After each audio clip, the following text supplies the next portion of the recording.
27व्या या वर्धापन दिनाच्या सोहळ्यानिमित्त आपल्या मंचावर उपस्थित असलेल्या आपल्या राष्ट्रीय अध्यक्ष आणि उपमुख्यमंत्री सुनेत्राताई पवार, पार्थ पवार, जय पवार, कार्याध्यक्ष प्रफुल्ल पटेल, प्रांताध्यक्ष सुनील तटकरे, सन्माननीय दिलीप वळसे पाटील, हसन मुश्रीफ जी, धनंजय मुंडे, नवाब मलिक, दत्तात्रय भरणे, नरहरी जिरवळ, बाबासाहेब पाटील, मकरंद पाटील, आदिती तटकरे, इंद्रनील नाईक, अण्णा बनसोडे, खासदार राजेंद्र जैन, अनेक उपस्थित सर्व आमदार, माजी खासदार, माजी आमदार, सर्व जिल्हाध्यक्ष, शहराध्यक्ष, सर्व सेलचे प्रमुख आणि माझ्या सर्व बांधवांनो, भगिनी आणि मातांनो, आपण छत्रपती शिवाजी महाराज, फुले, शाहू, आंबेडकर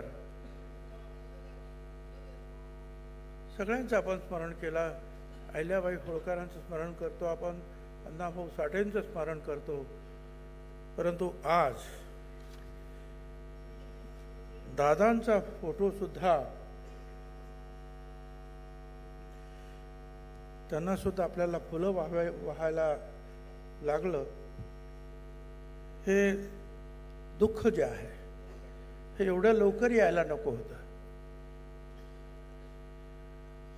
फार मोठं कर्तृत्व जे आहे दादांच्या हातून घडत होतं, इतिहास घडत होता, पण तो अचानक थांबला.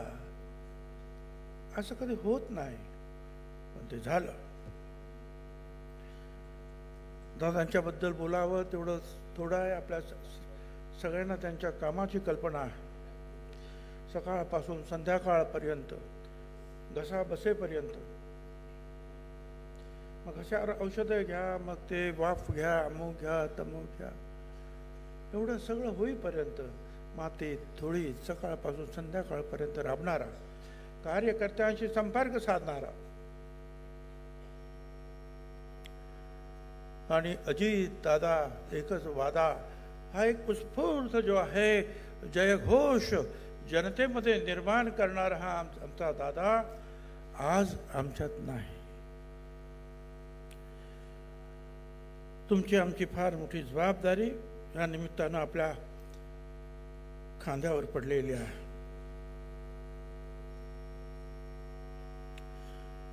आजचा हा दिवस माझ्यासाठी हा केवळ वर्धापन दिनाचा नाही, तर एका वैचारिक प्रवासाचा, संघर्षाचा, समर्पणाचा आणि जनसेवेच्या अखंड व्रताचा स्मरण दिन आहे.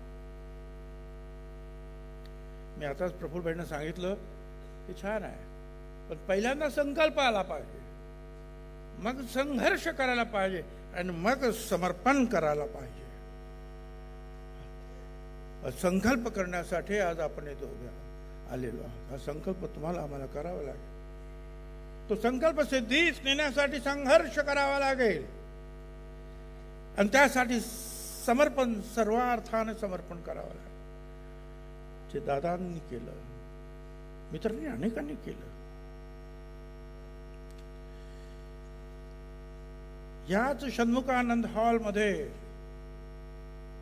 10 जून याच दिवशी 27 वर्षापूर्वी अशा गाद्या टाकलेल्या होत्या. सगळे बसले होते, समोर सगळे कार्यकर्ते होते, सर्व देशातून लोक आले होते.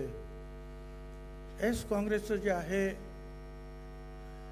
हे समर्पण जे आहे राष्ट्रवादी काँग्रेसमध्ये झालं, चरखा मिळाला वगैरे वगैरे, आपल्याला सगळ्यांना माहिती आहे. पण ते सहज झालं नाही. खरं म्हणजे मी हा इतिहास का सांगतो, ज्यांना इतिहास माहिती आहे तेच भविष्य घडवू शकतात, हे अटल बिहारी वाजपेयींनी सुद्धा सांगितलं. पहिल्यांदा मला इतिहास तर माहिती पाहिजे की काय काय झालं. आपण छत्रपतींचा इतिहास सांगत असतो, संभाजी राजांचा इतिहास सांगत असतो, आपण अहिल्याबाई होळकरांचा, यशवंतराव होळकर, फुले, शाहू आंबेडकरांचा, साठेंचा का सांगतो हा इतिहास, की त्यांनी हे केलं, काय संघर्ष झाला, कसा झाला, हे तुमच्या आमच्या मनामध्ये प्रत्येकाच्या ठसलं पाहिजे, मनापासून एक मनातून ऊर्जा निर्माण झाली पाहिजे. ते सगळं झालं. खरं म्हणजे पवार साहेबांना काँग्रेसनं बाहेर काढलं, त्यांच्याबरोबर संगमा आणि ते तारिक अनवर वगैरे वगैरे, हे जे काय आहे सहज मिटवता आलं असतं, पण नाही, त्यावेळेला त्यांना काढण्यात आलं. आणि मी त्यावेळेला विरोधी पक्ष नेता होतो आपल्या विधान परिषदेचा, आणि काय करायचं ठरलं, त्यांना काढलं. मला आठवतं की ते मुंबईत यायच्या अगोदर शिवाजीराव नलावडे आणि त्यांच्या कार्यकर्त्यांनी एक जाहीर सभा एका कुठल्या तरी चव्हाण सेंटरमध्ये मला वाटतं, मी सुद्धा बाहेरगावी होतो, ताबडतोब आलो आणि हिंदुस्थानातच होतो. सुरुवात झाली, काय करायचं, नाव काय ठेवायचं. हा A10 मला काल बरं वाटलं, कारण त्या A10च्याच परिसरामध्ये काल झेंडावंदन करण्याचा सुद्धा प्रसंग आमच्यावर आला आणि मला ते सगळं आठवलं. A10 म्हणजे आपलं जे ऑफिस आहे ना आता, त्याच्या बाजूचा एक छोटा बंगला जो विरोधी पक्ष नेता म्हणून मला मिळाला होता, तिथंच ह्या सगळ्या गोष्टी घडल्या. इतिहास त्याच बंगल्यात घडला. रात्रंदिवस 1000 लोकांच्या तर ॲफिडेविट पाहिजे होते, ताबडतोब त्यांचं मतदान केंद्र कुठलं आहे, त्यांचा नंबर काय आहे, ते कुठल्या पक्षाचं आहे, त्याचा राजीनामा दिला की नाही, त्याचं ॲफिडेविट, आणि आमच्या पक्षाशी येण्याशी त्यांची निष्ठा, या संदर्भ सगळे जे कागदपत्र 1000. आता असं आहे की मी सांगितलं की आपण म्हणून आपल्या पोरांचं काय, माझगावच्याच लोकांनी, समीर, पंकज, या सगळ्या लोकांनी जे आहे हे धनुष्यबाण उचललं. माझगावातून आणि आजूबाजूतून हे 1000 ॲफिडेविट तयार करण्यात आले. झेंडा कुठला पाहिजे, त्या बेडरूममध्ये ह्याच लोकांनी तयार केला. त्याच्यानंतर घड्याळ निशाणे, आम्ही हे घड्याळ पाठवलं, अगोदर पाठवलं होतं, तो चरखा इथे आम्हाला देण्यात आला होता. त्यावेळेला सुद्धा 10 जूनला हे अधिवेशन इथं सकाळचं झालं. सुभाष बाबूंच्या बरोबरीनं सगळे राष्ट्रीय नेत्यांचे मोठमोठे जे आहेत पोस्टर होते आणि इथे भाषणं झाले आणि स्थापना झाली. पण त्याच्या अगोदर ज्या काही गोष्टी करायच्या होत्या त्या आपण केल्या. घड्याळ ते काय म्हणतात, ते चरखा जो आहे फ्रीज केला गेला आणि मग घड्याळ दिलं, हे असं घड्याळ, आणि त्या घड्याळामध्ये त्याने सांगितलं नाही हे जनता पार्टीसारखं दिसतं, काय अर्थ नाही. त्याच घड्याळाला नंतर 2 टोकं लावली आणि तिथे आजचं हे घड्याळ निर्माण झालं. खूप हे झालं. आणि एका दिवशी मला आठवतं 19 मे 99ला मी असाच त्या बंगल्यात होतो आणि धावत 5-7 लोक आले. शिवाजीराव नलावडे, त्या आपल्या अलकाताई पेंटर, मला वाटतं त्यांचं नाव अल्पनाताई पेंटर, सुनीताताई शिंदे, त्या दीपिका म्हणजे काय त्या गुजराती भगिनी होत्या, सगळ्या रक्तबंबाळ. अरे काय झालं तुम्हाला, कुठे गेला होता तुम्ही, ऍक्सिडेंट झाला का, काय झालं. पण ते आणि त्यांचे लोक पवार साहेबांचा पुतळा काँग्रेसवाले जाळत होते, त्या ठिकाणी ते गेले, तो पुतळा हिसकून घेतला, जाळू दिला नाही, आणि त्याबद्दल त्यांना जो मार खाण्यात आला आणि रक्त सांडण्यात आलं, हे आज सुद्धा मला आठवतं. हे आमचे आमदार खोडके ह्या सगळ्या गोष्टीला जे आहे साक्षी आहेत. मला एवढंच सांगायचं, सफर मुश्किल था मगर हौसलों ने साथ निभाया, हर तूफान में लड़कर हमने कारवां बनाया। ये विरासत यूं ही नहीं मिलती साथियों, ये विरासत यूं ही नहीं मिलती साथियों। कई लोगों ने अपना सब कुछ दाव पर लगाया। असे अनेक काही लोकांची नावं मी घेतली, पण मुंबईत काय मुंबईच्या बाहेर काय असे अनेक आमच्या कार्यकर्त्या भगिनी आणि बांधव 27 वर्ष जे आहे या पक्षाच्या उन्नतीसाठी लढले।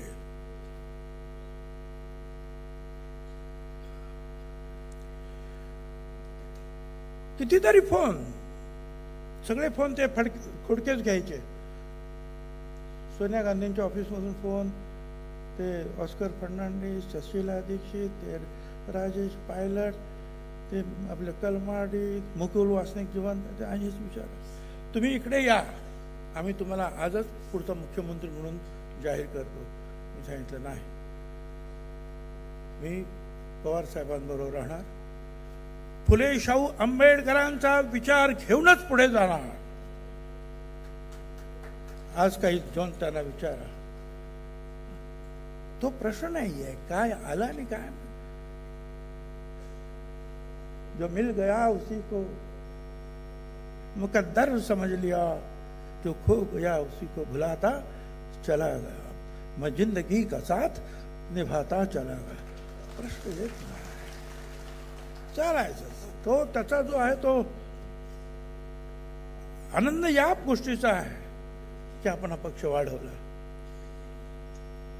ओबीसींना बरोबर घेतलं, दलितांना बरोबर घेतलं, आदिवासींबरोबर, सगळ्यांना, मराठ्यांना, सगळ्यांना बरोबर घेतलं आणि हा पक्ष वाढला। पहिला मेळावा झाला इथे सकाळी आणि संध्याकाळी शिवाजी पार्कला 4 दिवस। हे आपली पोरं जे आहेत आमची त्या कठड्यावर झोपायचे, मी महापौर होतो म्हणून ओळख होती तिकडे बंगल्यामध्ये, तिथे सकाळचे जायचे आणि त्यावेळेला लक्षावधी लोकांचा तो मेळावा, तो संकल्प। जागा पुरली नाही, बाहेर रस्त्यावर स्टेशन पर्यंत लोकांची गर्दी। एवढं प्रेम जे आहे या महाराष्ट्रातल्या लोकांनी आम्हाला दिलं। अनेक लोक जे आहेत नंतर आले ते आपल्या मतदारसंघामध्ये मतदान घेत बसले होते की पवार साहेबांवर जायचं का काँग्रेसमध्ये राहायचं। अनेक जण आले, हा संजय पाटील वगैरे सगळे होते, कितीतरी नाव आहेत ही सगळी आपली, सगळी तुमची, तुम्ही सगळे लढले याच्यासाठी। आता हे सगळं पुढे न्यायचं आहे। पहिला प्रदेशाध्यक्ष मी झालो, मी जिल्हाध्यक्षाची सुद्धा निवड झाली नव्हती आणि केवळ आता काँग्रेस फुटली म्हणून प्रमोद महाजनांनी सूचना केली की आपण विधानसभा प्रीपोन करूया। 6 महिने अगोदरच निवडणूक झाली, ती जर 6 महिने जर मिळाले असते पूर्णपणे पुढचे, तर राष्ट्रवादीचा मुख्यमंत्री निश्चितपणे बसला असता। अजितदादांनीच सांगितलं इथं की आम्हाला 6 महिने ते पाहिजे होते, पण ते 6 महिने मिळाले नाहीत। अध्यक्ष माहिती नाही, एक पवार साहेब एका बाजूने, मी एका बाजूने, 2 हेलिकॉप्टर, 10, 15, 16 सभा, आणि तरी सुद्धा आपण आलो 2, 4, 5, 7 लोक कमी पडले। मी का सांगतो की ज्या वेळेला आपण म्हणतो आहोत की संघर्ष, समर्पण, संकल्प, तो संकल्प आपण केला पाहिजे, पण त्याचबरोबर संघर्षाला उभं राहिलं पाहिजे आणि त्याच्यासाठी सगळं समर्पण केलं तरच त्या शब्दाला अर्थ आहे। राष्ट्रवादी काँग्रेस पक्ष हा केवळ पार्टी नाही आहे, ती एक सामाजिक संस्था सुद्धा आहे। सर्व समाजांना न्याय देणारी, पुरोगामी विचार घेऊन पुढे जाणारी, धर्मनिरपेक्षता आणि विकासाच्या मूल्यावर हा पक्ष उभा आहे। वाढला तो पक्ष। संत तुकाराम महाराजांचा एक अभंग आहे, आधी बीज एकले बीज अंकुरले, अंकुर वाढले, वृक्ष जाहला. आज हा वृक्ष जाहला. पण हा अंकुर वाढवत असताना ज्याने रक्ताचं पाणी करून त्या अंकुराला घातलं आणि वटवृक्ष केला, ते अजित दादा मात्र आज आमच्यात नाही.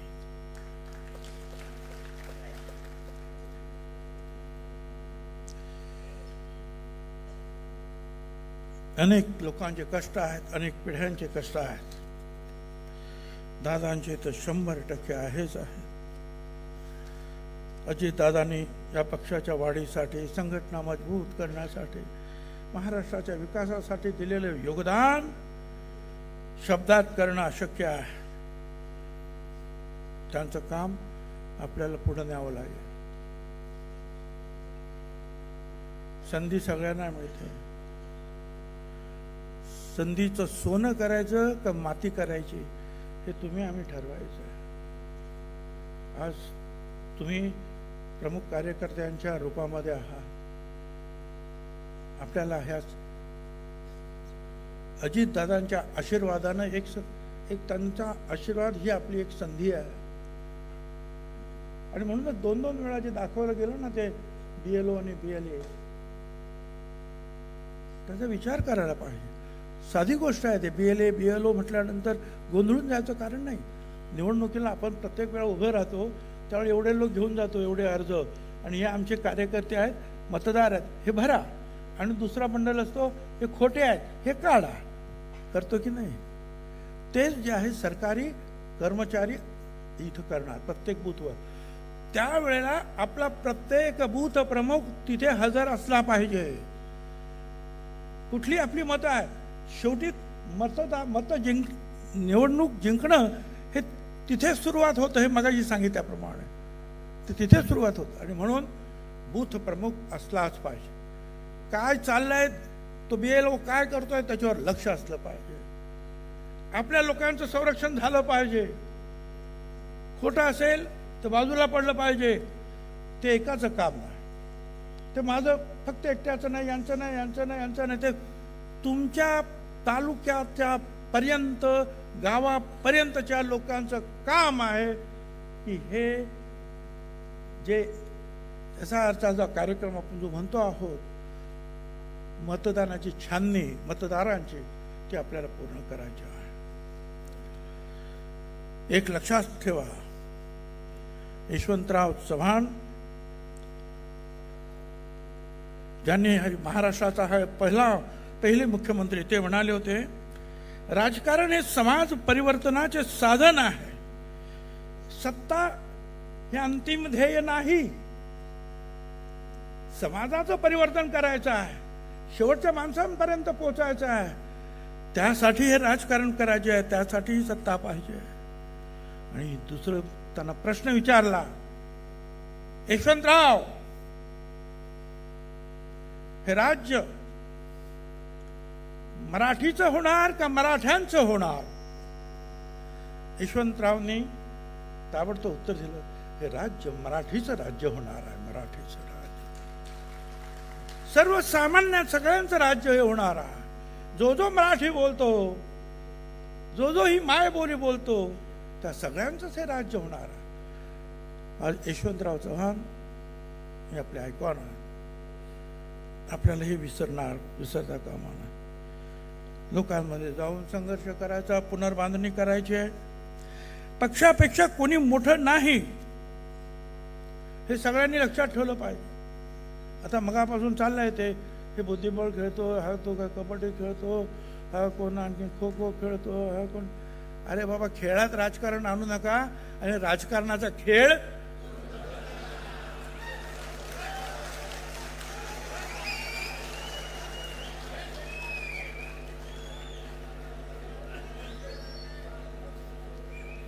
पक्षापेक्षा कोणी मोठं नाही. आणि पक्ष म्हणजे काय? पक्ष म्हणजे फक्त झेंडा नाही. पक्ष म्हणजे फक्त ऑफिस किंवा फक्त त्याच्यावर लावलेलं बोर्ड नाही. पक्ष म्हणजे तुम्ही आम्ही कार्यकर्त्यांचा मोठा समूह म्हणजे पक्ष आहे. पक्ष आपल्याला मोठा करायचा आहे. ज्या निष्ठा आम्ही अजितदादांच्या चरणी वाहिल्या होत्या, त्याच निष्ठा आता आम्हाला सुनेत्राताईंच्या चरणी व्हायच्या आहे.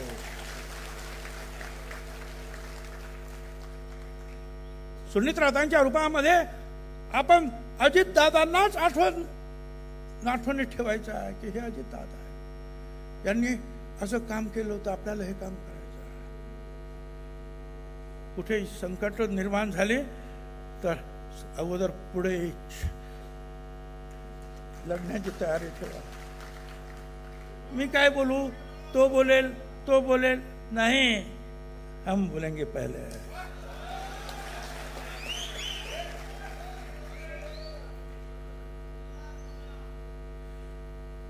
मतभेद असू शकतात, मनभेद नाही.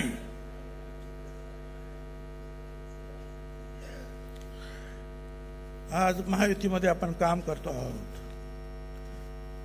छत्रपती शिवाजी महाराज, फुले, शाहू, आंबेडकर, अहिल्याबाई होळकर, साठे यांच्या मार्गाने आपण पुढे जातो आहोत. एक दुसरं आणखी लक्षात ठेवा, ही पदं आहेत ना, पदं मग कुठली पण, हे अळवावरचं पाणी असतं, ते कधी निष्ठून जाईल काही सांगता येत नाही. कार्यकर्ता जिवंत असला पाहिजे मनानं. संघर्ष आपला वारसा आहे, समर्पण आपली ओळख झाली पाहिजे. मी अधिक न बोलता एवढंच सांगेन, न मंजिल से डरेंगे, ना रास्तों से हारेंगे.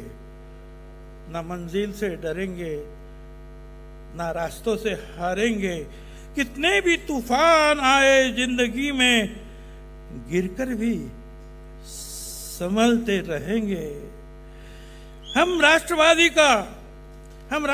का झंडा लेकर चले थे और आखिरी सांस तक चलते रहेंगे. धन्यवाद. जय हिंद, जय महाराष्ट्र.